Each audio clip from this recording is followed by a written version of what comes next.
Yeah, my name's Tony Evans. My background's in finance. I have spent the last 17 years in Asia dealing with wealth management and moved into crypto during the Mt. Gox days, and we're still fighting that. But the opportunity I've seen in regards to NFT and crypto and physical assets is huge. I don't even think a lot of people realize the opportunity that we have here.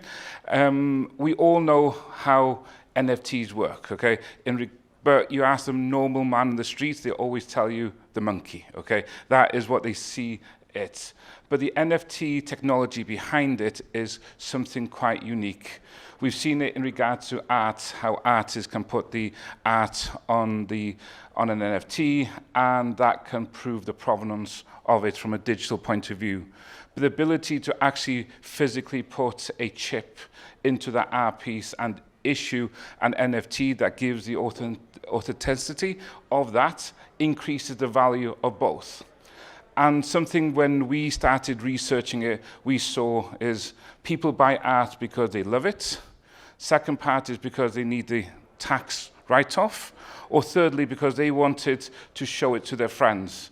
And if you have physical art, it's very, very hard to do so.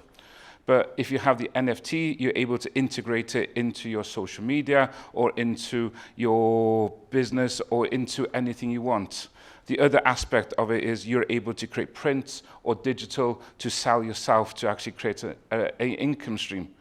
So based on that, we looked at it and going, okay, the ability of this is even more exciting when you look at adding it in regards to properties or one of my favorite one, champagne chateaus, where we actually bought a champagne chateau and we're tokenizing the whole chateau. So the NFT represents a physical representation of champagne. So every year, any holder would be sent champagne to their door, and they would have the ability to use the chateau as a holiday stay. But the thing is, it's also Instagrammable. People that have physical items want to show it off online, and people that have online items want to show it off as well. It's the part of the culture we live in. But we also seen the ability to make money out of it, okay? I'm a finance person, I got no idea about technology, and I'm not gonna talk to you about that. The ability also is looking at putting the NFT or cryptocurrency linked to assets in other countries. And I'm going to use a perfect example is Nigeria, okay? Most people don't realize how big of an economy Nigeria is, but also how much cryptocurrency is used in that country. So what we're working on is linking the properties to NFTs, because getting money into countries like Nigeria or Dubai or countries or Brazil even, where the currency is fixed, you can't get the money out. China, for instance, is the big case where it's easy to invest, but it's very hard to take the money out. So what we've been creating is a way to link ownership or equity or interest in the property via an NFT. We hold the assets in the country as it is, and outside of it, the trading of it is done via NFT, via private marketplace, and this has had a huge impact on investors wanting to go in, because when I speak to investors, I always go, every investment, it's easy to put money in. The problems always come when you want to take it out. So, and that's the part where we focused on, and we've seen the ability of NFT and crypto to create a whole secondary market, because you're not trading the ownership of it, you're just trading your interest. And that has had a huge, huge growth in what we are looking at and the way that we're growing our assets. So that is, the property is one of them. The other one we've seen a huge aspect to is fine wine, okay?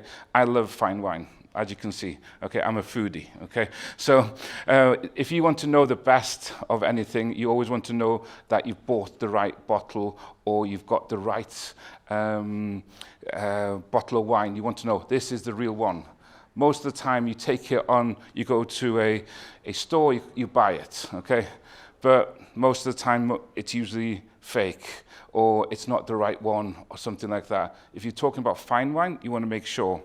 So we've been working with Berry Bros and Rood in London to buy the wine there, and then we've had the authenticity. These wines are real.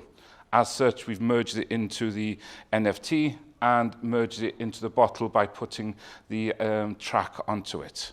So you, as the holder, know if you want to enjoy it, you enjoy it. But if you want to sell it, you can sell it as well. And that's the interesting part. And for us, okay, we also get the residual, because every time that is traded, we get a residual as well. So this is the way that we are looking at it. Peace of mind when it comes to investment is so valuable. The second part of it is the ability to sell your assets when you wanted to, and crypto and NFT has a huge marketplace for this, but nobody's talking about it because they're afraid of what the SEC and all this does, okay? I think the other speaker said it right. There's so many lawsuits, okay? For him, it's great, he's a lawyer, okay? They make money out of this, but for normal people, if you've got businesses and stuff like that, legal cases is a pain in the backside. So the way that we've looked at this is we integrate the current laws, okay, with crypto, with NFT to make it work. So with NFTs or crypto, we create an ecosystem just as they do in country clubs. It's a membership, and the ability for you to sell your membership interest, you can do so quite easily. So we always look at integrating new technology into existing technology to make it more efficient and also to make it much more profitable, okay? And this is what we're always looking at. How can we make it more profitable, and how can we make stuff that's actually you want to post about and make fun about? Yeah? This is a huge part of the way that we look at it. So, any questions or? Yeah, sure. How does the government of Nigeria, for example, see the business model of tokenizing property and having the trading happen on chain outside of the country? How do they usually react to something like that? How do they get a cut? I'm sure they will want to get taxed on those transactions. So how does that usually work? Okay, that's a great question. So the first thing is we create a corporation in Nigeria. That corporation then owns the property. Tax is paid on the income coming in. Tax is paid in all transactions. Okay? The ownership of that shareholders is then held out in another country. Okay? London, Japan, Dubai, and that's where the trading happens. Okay? So it's inside of that corporation where you actually do the trading. Okay? So ownership does not change on the ground level. That's what makes it simple. Governments want simplicity. Yes, they want more tax, okay?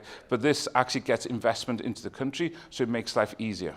That is what people want. And also, if we can tell them we're getting investors in, they're more than happy, okay? As long as you don't try and redefine how they operate, it's fine. Okay, okay. Yeah, sure. KYC, how does KYC work in these transactions? In trading of property, But that's the thing, okay? You're not trading property. The property is owned through a corporation. The corporation shares is held by a corporation in London, okay? Just as you would for a membership of a country club, you would do the KYC, AML in regards to that, okay? No, your interest in the shares in the company, okay? Because trading shares, you'd have to have legal, okay? We're talking about interest. So it's the way that we do it is, okay, and I'm just about to get kicked off as well, okay? So I have to speed up.